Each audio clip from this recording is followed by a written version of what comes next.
এই humic acid করে কি আপনার সোনাটা প্লাস এই হচ্ছে গাছের ওই যে প্রতিকূল পরিবেশে যে চাপটা নেওয়া ওর যে সহনীয় চাপ ওটাকে বৃদ্ধি করে, ও বেশি চাপ নিতে পারে।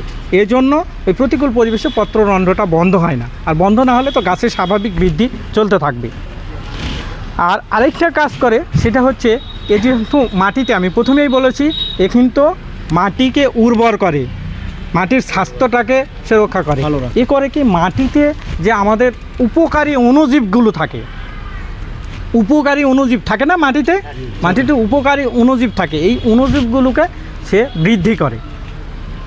অণুজীবগুলোকে উপকারী যে অণুজীবগুলো আছে এই অণুজীবগুলো, ওই অণুজীবের মাধ্যমে গাছ কিন্তু আমরা যে খাবারগুলো দিই জমিতে, আমরা যে খাবারগুলো মনে করেন আপনি সার দিলেন, আদার্স যে ইয়েগুলো দিলেন, এগুলো গাছ কিন্তু সরাসরি গ্রহণ করতে পারে না, এগুলো একটা প্রক্রিয়ার মাধ্যমে ইয়ে করে।